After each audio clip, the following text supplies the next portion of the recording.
So going over all of the Toy Story films the last few days, I was debating on not only if a fifth film would even be possible, but if people would even watch it. Now this would all depend on what it was about, of course, right? Well, yes and no. Allow me to explain. But real quick, some trivia for you. And this one is for the people who were really paying attention. In the first Toy Story, who is the blonde-haired rag doll at Sid's house? Leave your guesses in the comments down below and stick around to the end of the video to find out if your answer was correct.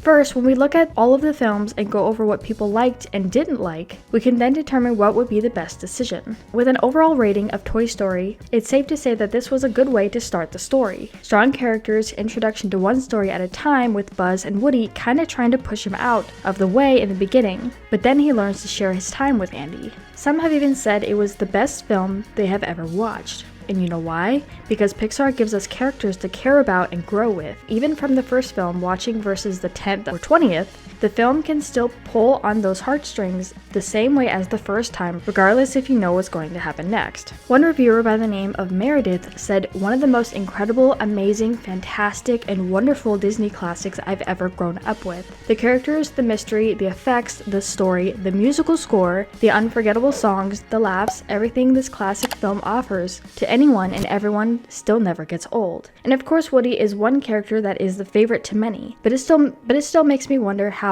the film would have been and if Tom Hanks did in fact save the film when he saw the original script and Woody felt a little too off. Hi, pal, what you doing? I'm Tempest from Mars! Yeah, what's his butt?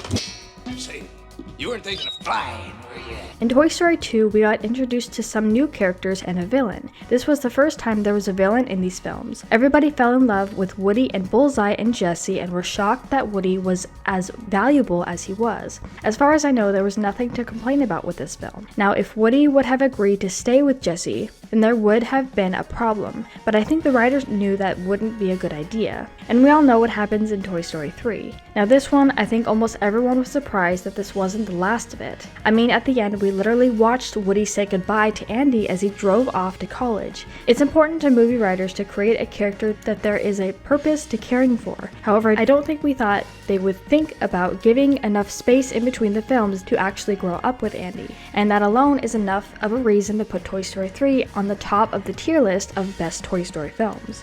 And we move on to Toy Story 4. With the introduction to Forky, as much as people loved him, many people thought he was unnecessary. Now, not only do we see the toys that we are so used to seeing in another room other than Andy's, but this new character who magically comes to life just from being pieced together didn't make sense to some viewers. Now before I continue, I was a supporter to Forky and I haven't technically switched sides, but the more I think about it, the more it doesn't make sense.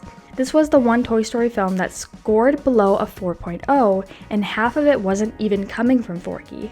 But the ending, Woody choosing to stay with Bo, brought questions to a lot of kids, wondering why Woody would leave his friends. And a lot of people saw Toy Story 4 as a cash grab for the company as they knew or could attempt to try and extend the story a bit further. In terms of if a Toy Story 5 should even be a thought in anyone's mind, it all depends on what your preferences are. The only reason a fifth would need to exist is if we went backwards and finally got the answer we all have been asking. Where or who is Andy's dad? And where did Woody come from? Because of how Woody acts, we can assume that he might have come straight from the shelf to Andy's hands, or even Woody's father's hands, and Woody was his first owner. This would be the only reason to make a quote-unquote Toy Story 5, but I would love to know your opinions on if another sequel or prequel were to take place, what other questions would you might have? So what are your thoughts about all of this, and do you expect a Toy Story 5 in the future? And as far as the answer to our trivia question, Janie is the name of the rag doll being Sid's sister's doll. Before Sid changes her head to a pterodactyl, you can see that her hair is blonde.